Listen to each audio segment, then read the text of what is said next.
ಅವರು ನೆಮ್ಮದಿಯಾಗಿರ್ಬೇಕು ಅಂತಾರೆ. ಇವರು ಅಣ್ಣ ಯಾರು ಗೊತ್ತಾ ಅಂತ ಕೇಳ್ತಾರೆ. ವಾರದಿಂದ ಶುರುವಾದಂತಹ ಯುದ್ಧಕ್ಕೆ ವಿರಾಮ ಬಿದ್ದಿಲ್ಲ. ತಾಯಿ ಏಟು ಪಕ್ಕದ ಮನೆ ಏಟಿನ ವ್ಯತ್ಯಾಸ ಹೇಳಿದ ಕಿಚ್ಚ ಮುಟ್ಟಿದ್ರೆ ತಟ್ಟುವ ಎಚ್ಚರಿಕೆ ಕೊಟ್ಟರು. ವಿಜಯಲಕ್ಷ್ಮಿ ಕ್ಲಾಸ್ ಪೋಸ್ಟ್ಗೆ ಟಕ್ಕರ್ ಕೊಟ್ಟ ಸುದೀಪ್ ಮಗಳ ಬಗ್ಗೆ ಕಾಮೆಂಟ್ಗೆ ಚಾಲೆಂಜ್ ಮಾಡಿದ್ದಾರೆ. ಕೋಗಿಲು ಲೇಔಟ್ನಲ್ಲಿನ ಜೆಸಿಬಿಗಳ ಘರ್ಜನೆ ಕೇರಳದಲ್ಲಿ ರಾಜಕೀಯದಲ್ಲಿ ಬೇಳೆ ಬೇಯ್ತಾ ಇದೆ. ಕಾಂಗ್ರೆಸ್ನ ಸಂಘದ ನೀತಿ ಅಂತ ಚುಚ್ಚಿದ ಪಿಣರಾಯಿ ಬುಲ್ಡೋಸರ್ ರಾಜ್ ಅಂತ ತಿಳಿದಿದ್ದಾರೆ. ಇದಕ್ಕೆ ಕೆರಳಿದ ಸಿದ್ದು ಅಕ್ರಮ ತೆರವಿಗೂ ಬುಲ್ಡೋಸರ್ಗೂ ವ್ಯತ್ಯಾಸದ ಪಾಠ ಮಾಡಿದ್ದಾರೆ.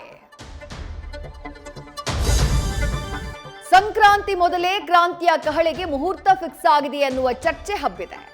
ಜನವರಿ 9-10ಕ್ಕೆ ದೆಹಲಿಯಲ್ಲಿ ಹೈ ವೋಲ್ಟೇಜ್ ಸಭೆ ಫಿಕ್ಸ್ ಆಗಿದೆ. ಸಿದ್ದು ಡಿಕೆಶಿ ಜೊತೆ ಕೂತು ಸಮಸ್ಯೆಗೆ ಮಂಗಳ ಹಾಡೋಕೆ ರಾಹುಲ್ ಗಾಂಧಿ ತೀರ್ಮಾನಿಸಿದ್ದಾರೆ. ಅತ್ತ ಸಿಡಬ್ಲ್ಯೂಸಿಯಲ್ಲಿ ಜನಾಂದೋಲನಕ್ಕೆ ಪ್ಲಾನ್ ಆಗಿದೆ. ಅರಮನೆ ನಗರಿಯ ಬ್ಲಾಸ್ಟ್ ಈಗಲೂ ಕಣ್ಕಟ್ಟಿದಂತಿದೆ.